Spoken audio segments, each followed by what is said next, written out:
Those of you, especially ladies who have not been in here for a while, we are in today's lesson is taken from 2 Corinthians.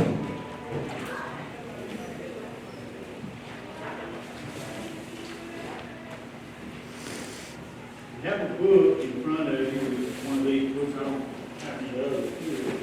You have one of these. It says 2 Corinthians on the front of it. We're in lesson 9.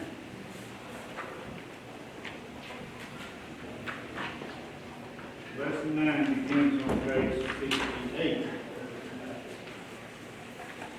you don't have one of those books, then you can bring your Bibles to the book of 2 Corinthians, chapter 9.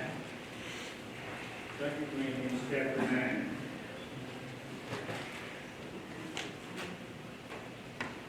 The lesson text this morning is taken from verses 1 through 15, chapter 9, verses 1 through 15.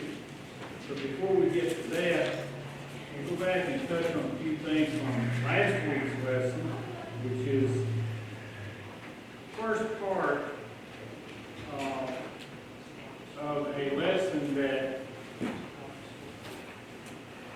Steve taught last week concerning giving.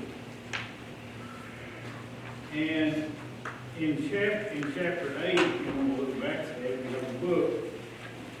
Chapter 8 of 2 Corinthians talks about, is entitled Riches and Liberality. And it's talking about the pattern of giving that God established even back in the Old Testament. Even back time of Moses and under the law of Moses, as we know that people were required to give. But there was an expectation from God that everyone should give. Not that they wouldn't give, it wasn't just an expectation, it was a commandment. They were commanded to give a certain portion of their income, not just the income, but what they had each year. And we're not going to get into strict details about how that worked, but the point being that God expected those who had to help those who had not. And in the New Testament, we are also told something. We're told to help those who are in need. And in our lessons today, we're going to see that there was certain expectations that Paul, in his writings to the Corinthians, he's reminding them of. In last week's lesson, you were here. You remember that Steve talked about the fact that to encourage the Christians to give, Paul had cited the generosity of the churches in Macedonia, and he used them as an example. Because there was a time when the Christians in Judah were in real need.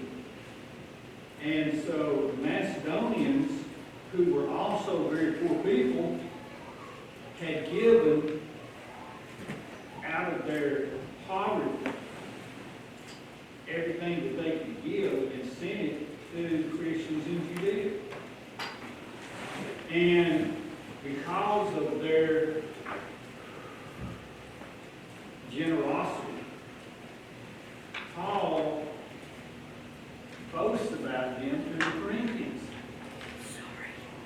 And the Corinthians in chapter 8, which we talked about last week, about a year earlier than the time that chapter 9 takes place, the Christians in Macedonia Paul had boasted to them about the plans that were being made by the Christians in Galatia, and especially Corinth, about the gift that they had promised that they would give. They would give. So when we get into today's lesson, we find out that here again, now Paul is writing to them again. He's writing to them and reminding them of the promises that they made.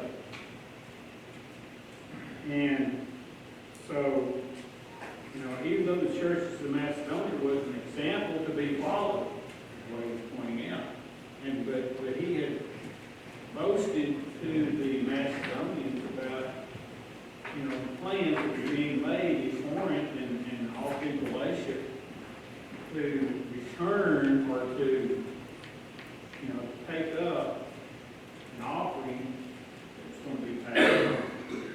And so it kind of gives you an idea of what's going on. If you look at page 63 in the book, you have one, and he says that Paul was not only impressed by the liberality of the churches in Macedonia, but also by their awareness. Those who gave recognized both the urgency of the situation and the blessings associated with being able to contribute. Consequently, they implored Paul and his companions with much urgency that we would, with much urgency that we would receive the gift and the fellowship of the ministry to the saints. This is from 2 Corinthians chapter 8. And the funds we had to be collected and distributed, and they were willing to help, of course.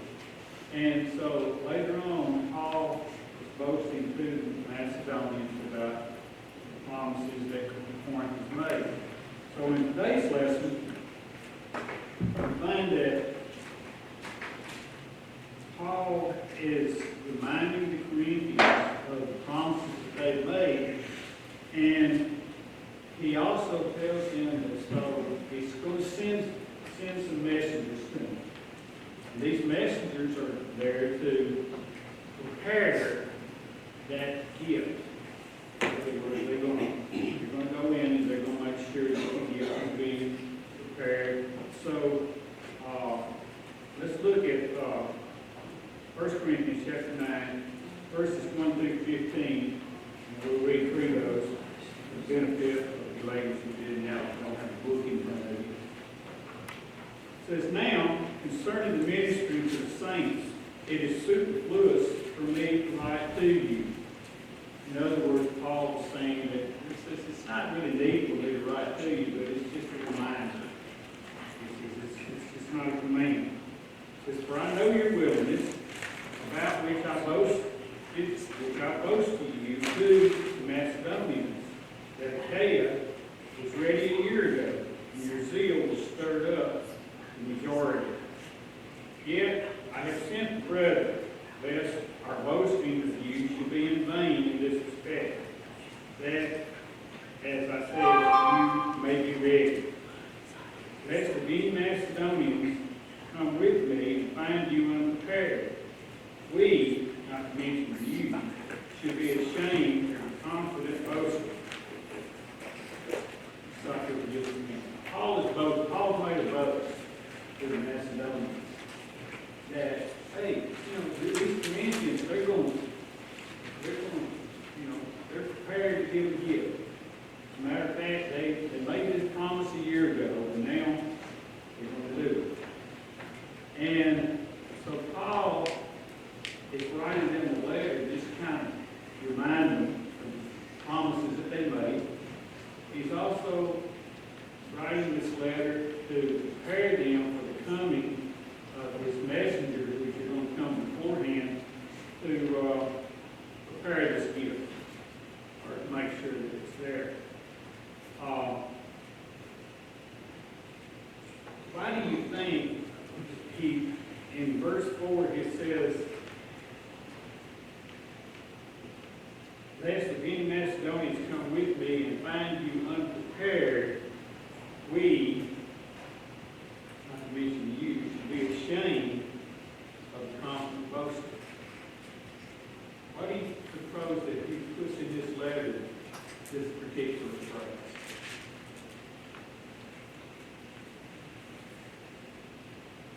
Would it not be that he's made a lot of boasting, saying they're going to do this, and they haven't, and he doesn't want them to be caught unawares that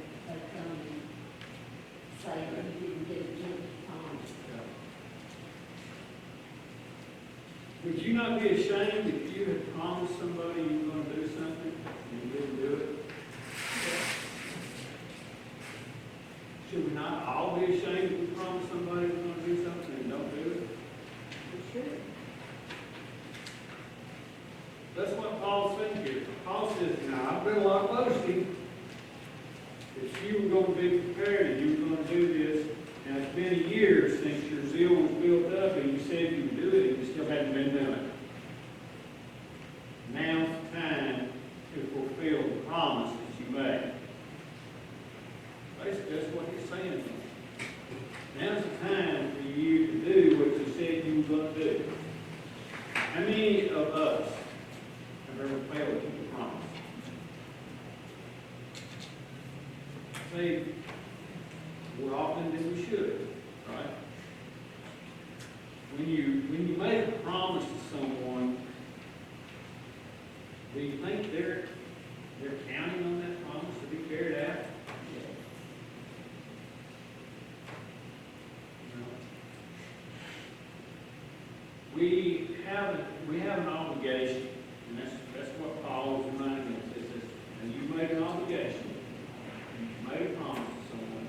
Now it's time to go follow through. It goes on, verse 5 says, therefore, I thought it necessary to exhort the brethren to go to you ahead of time and prepare your generous gift beforehand, which you have previously promised, that it might be ready as a matter of generosity and not as a grudging obligation. Basically, Paul is reminding them that now a year ago you made a promise and you had time now to gather everything together so that you can make good on this promise. So, before these people get here again, I'm reminding you of that particular promise that you made. Verse 6 says, but as I say, he who sows sparingly also shall reap sparingly. Those who sow bountifully shall also reap bountifully. So let each one give as he purposes in his heart, not grudgingly or of necessity, for God loves a cheerful giver. Now, we're reminded from last week's lesson that in the lesson last week we talked about the fact that we are expected to give as we've been prosperous. We have been, and he reminds me here again. In last week's lesson, we talked about the fact that out of our generosity and our liberality, we as Christians are asked, not only asked, but we're basically commanded to give to those who are in need. Now, that's not to say that that we set aside, as our giving here, we set aside many times special contributions. A few weeks ago, when we had the days, another example of that too, today's contribution that we give is to go to the flood victims in East Tennessee, up around Johnson City and in that area. Now, if we have purpose in our hearts to give extra for this cause, then that's fine. Or if we, each week, if we make our offering back to God, part of what God has given to us anyway, wasn't ours to begin with, but God has supplied us with many things. And supplied us with the ability to work, to provide for our families, to provide for different things, and it's our responsibility to return part of that to Him so that the work of the gospel might be continued. And from time to time, we do make special contributions to certain work that has to go on. And so, and I think as well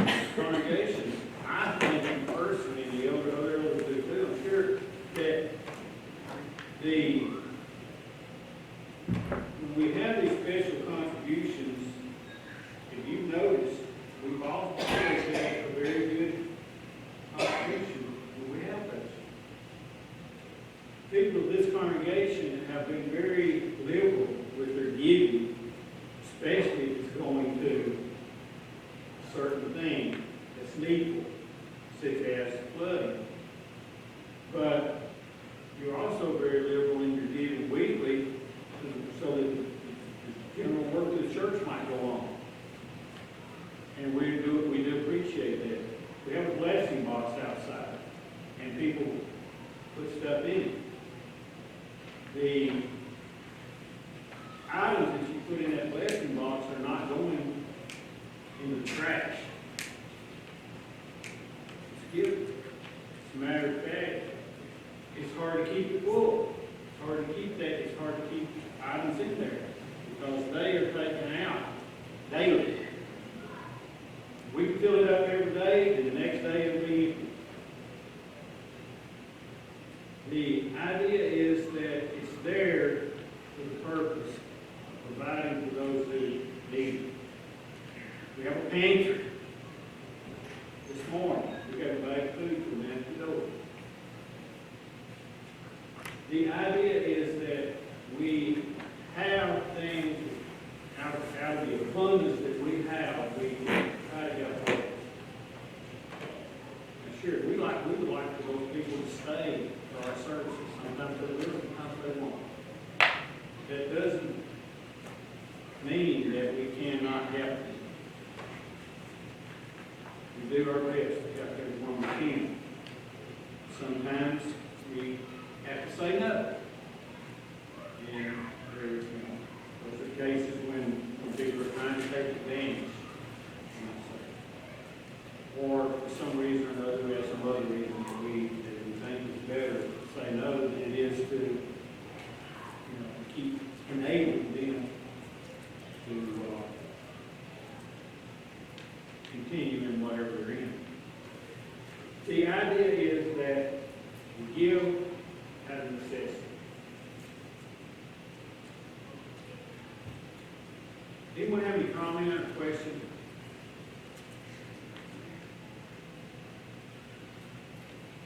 Okay.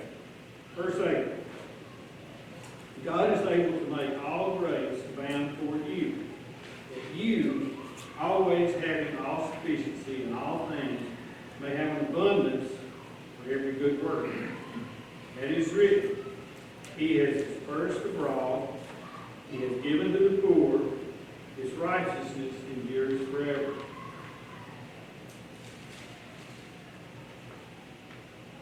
As all of us know, or should know, everything we have comes from God. And personally, I have to say that there have been times when I've been down on my luck. There have been times when things were hard. And I have had family and friends, especially church family and friends, that have helped me out.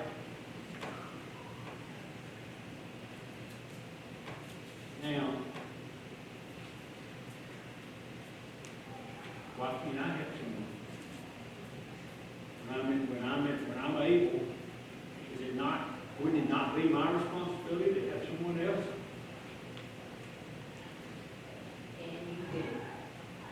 Sorry? I said, and you did just that.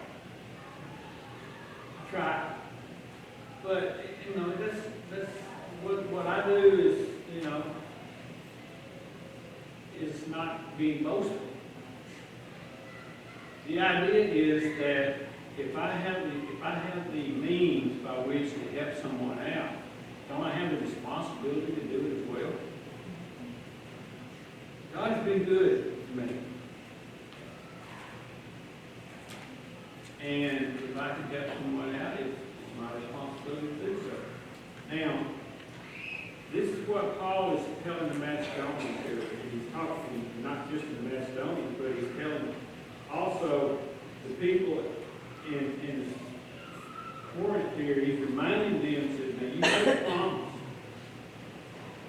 God's been good to you. Now it's time for you you to be good to someone else. God's going to always be here, people. We're told and we're reminded that Christ, what did He give? What did He give for us? It is life, right? Now, shouldn't we be willing to give what we can? It's supposed to be Christ-like, right? The Bible instructs us to be Christ-like. How can we be more like Christ? Except to give what we can. Do what we can. You're reminded of the verse that says, not everyone who says to me, Lord, Lord, will enter the kingdom of heaven. Those that do what? Live His will. What is God's will for us?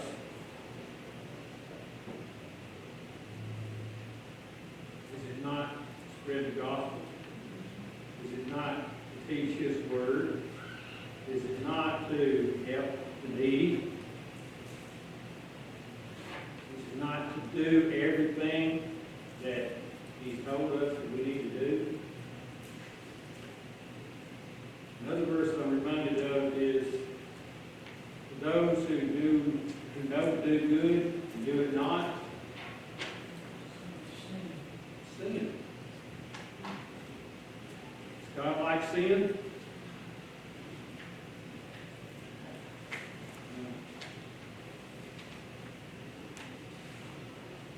Any other comments or questions? Verse 10. Now, may He who supplies seed to the sower and bread for food supply and multiply the seed you have sown and increase the fruits of your righteousness, while you are enriched in everything with all liberality, which causes thanksgiving through us to God. Now here, Paul is using the example of seeds and sowing. Who is it that supplies seeds to the sower?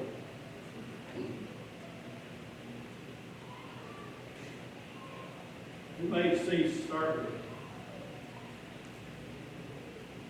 Did God make it all? Where do we get the seeds that we use to plant in our garden? I know we buy them from vendor. We buy them from Plant Place or whatever. But who made those seeds? God. God made them. The seeds came from plants that God planted, right?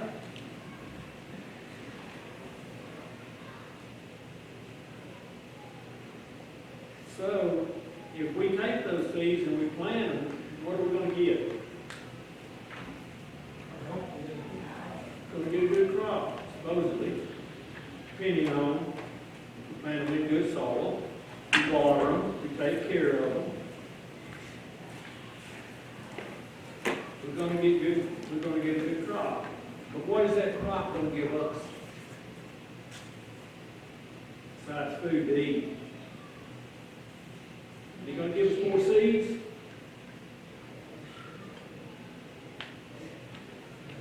And what can we do with the more seeds? More plants, right? And that's what we're reminded of here. If you plant a good crop, you plant a lot of seeds, you're going to get more plants. The more plants you get, the more seeds you're going to have. It's going to cycle again, right? More and more. The more you do, the more benefit comes from it. The more benefit comes from it, the more benefit goes to God. His work. Verse 12. For the administration of this service not only supplies the needs of the saints, but also is abounding through many thanksgivings to God. While through the proof of this ministry, they glorify God for the obedience of your confession of the gospel of Christ, for your liberal sharing with them and all men. And by their prayer for you, we long for you because of the exceeding grace of God to you. Thanks be to God for His indescribable gift. God has given us everything we need. So it's our responsibility to use what He's given us for the needs of those in need, for those who do not have. God expects Christians, we're sinners in our introduction on page 69. God expects Christians to use their physical resources to help others.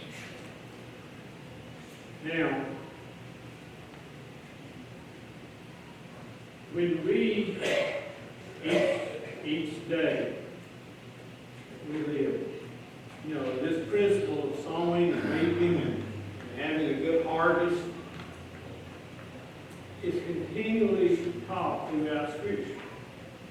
And it continually should be brought to our mind that we, if we have, should be able to help others. Now, it gets back to this purposing in your heart.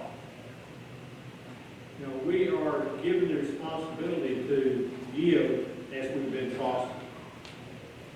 Later on in our worship service, we're going to have that opportunity. We're going to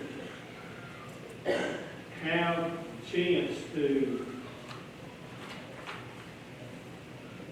turn to God, part of what God's given to us.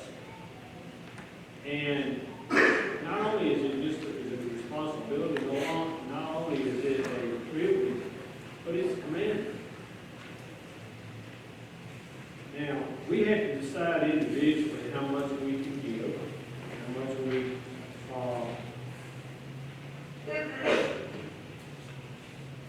give each week or each month, or, you know, we talked about this last week. Some people give monthly, some people give weekly. Some people plan in a budget a year in advance how much they're going to give.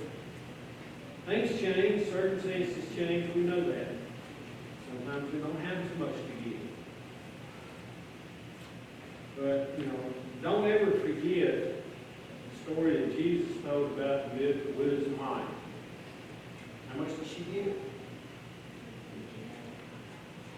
She gave all she had, right?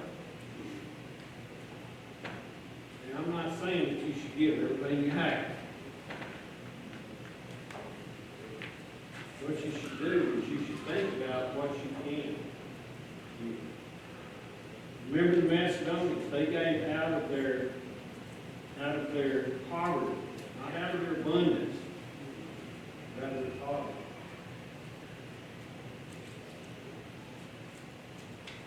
If you didn't pick up a bulletin this morning, please pick one up. Look at it. I didn't realize this was going to be over here this morning, how bad it was. Title, Call to Give. Next day, we're having, like I said, a special contribution for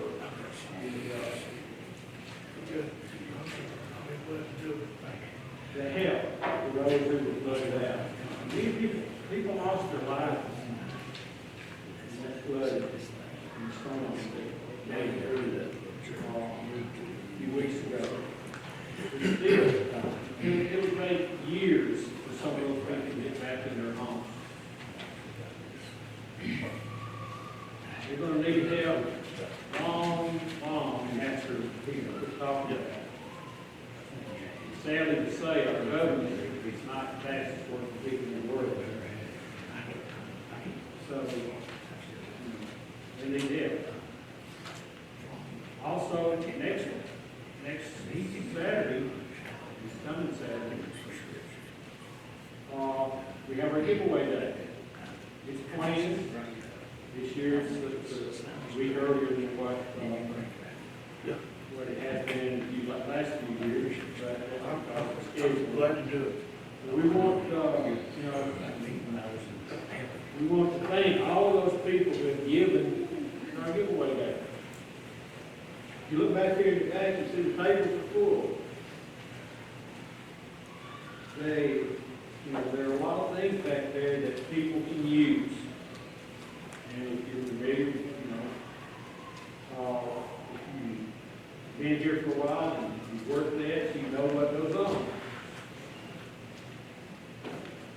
Next Saturday, by noontime, most of the stuff back there will be gone. People will take it. People can use it.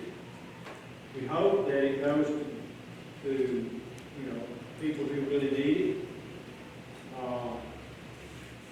And I know a lot of it does. There's going to be a few that will take advantage. There's a few that will come and they'll take it and they'll take it and sell it.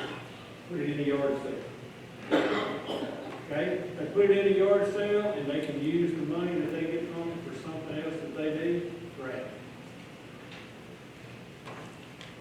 Still used.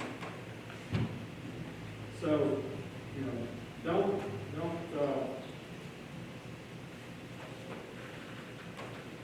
how do I want to say this?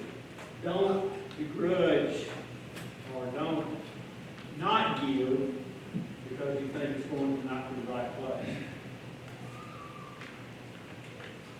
You understand what I'm saying or not?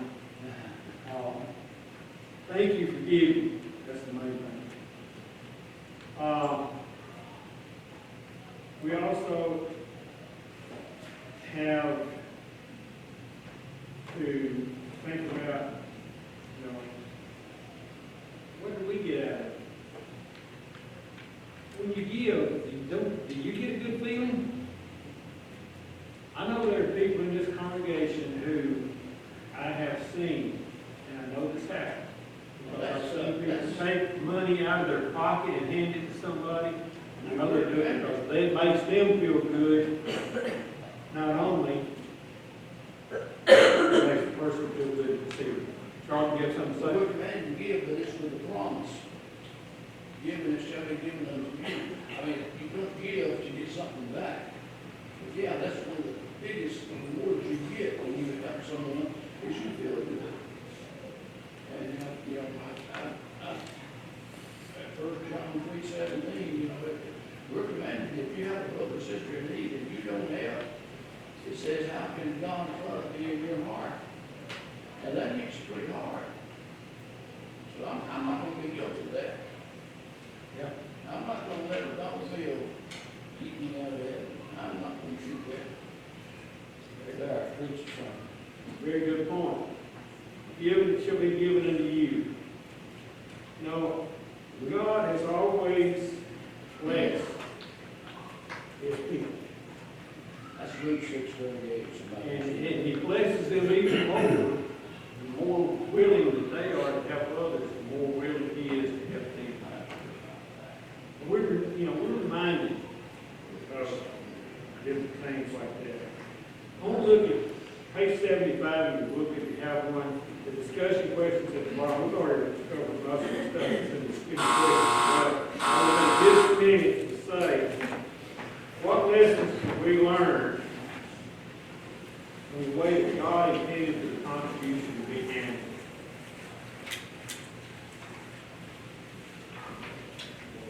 First thing that I thought of was that one of the lessons that we're learned is God expects us to keep our promises. God expects us to help others, and God expects us to be cheerful givers. Thank you for your attention and your time.